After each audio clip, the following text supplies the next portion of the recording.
कई बार हम अजीबोगरीब रिकॉर्ड्स के बारे में सुनते हैं। इन्हें सुनकर हमें बहुत अटपटा लगता है, लेकिन ये रिकॉर्ड्स गिनीज बुक में दर्ज हैं।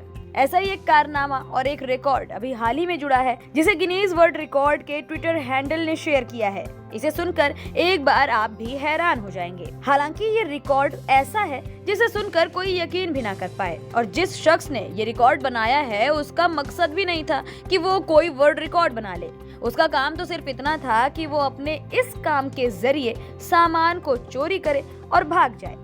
भारत में हमने कई बार लुटेरी दुल्हन के किस्से सुने हैं, जिसमें दुल्हन शादी के बाद गहने और पैसे चुरा के रफू चक्कर हो जाती है। लेकिन इस बार जो किस्सा सुनेंगे वो एक लुटेरे दूल्हे का है, जो शादी के बाद गहने और पैसे चुरा कर रफू चक्कर हो जाता था। उसने 32 साल में 105 शादियां की।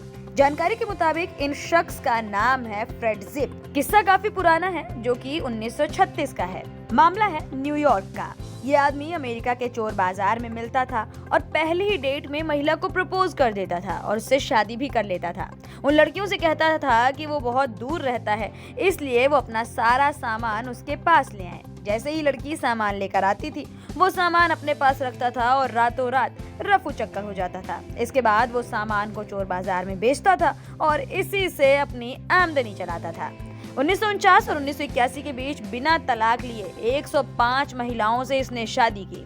32 साल में सिर्फ एक नहीं बल्कि 27 अमेरिकी राज्यों और 14 दूसरे देशों की लड़कियों को इसने अपना शिकार बनाया।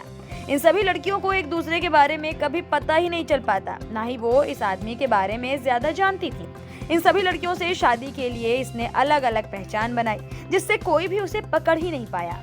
बताया जाता है कि फ्रेड जिस भी लड़की से शादी करता था, रातों रात ही उसके सारे पैसे लेकर भाग जाता था और कभी भी पूरे शहर में नजर ही नहीं आता था। अपने इसी शादी करने के सिलसिले में उसने शादी की शेरोना क्लार्क नाम की लड़की से। बताया जाता है कि ये फ्रेड की आखिरी शादी थी और इसी लड़की ने फ्रेड का भंडा फोड़ दिया। उसने ही फ्रेड को गिरफ्तार कराया। बताया जाता है कि जब शेरोना की फ्रेड से शादी हुई तो उस वक्त शेरोना को फ्रेड ने अपना नाम जियोवन्नी विग्लियोटो बताया, जो कि पूरी तरह झूठा था। फ्रेड जब शादी के बाद भाग गया तो क्लार्क ने जियोवन्नी को ढूंढने का फैसला लिया। बताया जाता है कि क्लार्क खुद भी चोर बाजार में काम करती थी, जिस वजह से उसने विग्लियोटो को फ्लोरिडा से दबोच लिया। क्लार्क के कई कोशिशों के बाद ही जियोवन्नी विग्लियोटो को 28 दिसंबर 1981 को गिरफ्तार किया गया। गिरफ्तारी के दौरान फ्रेड की उम्र 53 साल थी। उसने पुलिस की गिरफ्त में अपना नाम फिर से बदला और झूठ बोलते हुए अपना नाम निकोलाई पेरुस्कोव बताया। साथ ही साथ बताया कि वो इटली के सिसिली का रहने वाला है, लेकिन ये सब कुछ झूठ था, जिसका खुलासा एक वकील ने किया। बताया जाता है कि जनवरी 1983 में फ्रेड के खिलाफ ट्रायल शुरू हुआ, जिसमें उसे 34 साल की सजा सुनाई गई। इसके अलावा $3,36,000 का फाइन भी लगाया गया।